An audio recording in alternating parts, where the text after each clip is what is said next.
அதான் அந்த பக்கம் அந்த ஊருக்கு போகணும்னா இந்த அங்கே கட்டி வச்சுக்கிறாங்க ஒரு படகு, அந்த படகு எடுத்துட்டு தான் போகணும்.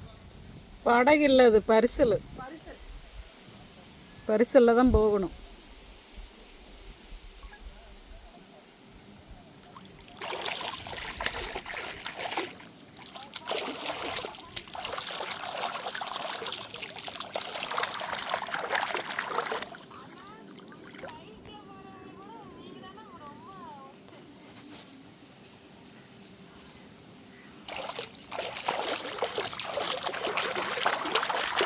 நீச்சல் அடிக்கணும்னு ஆசை தான், ஆனால் நீச்சல் தெரியாதே, என்ன செய்யறது?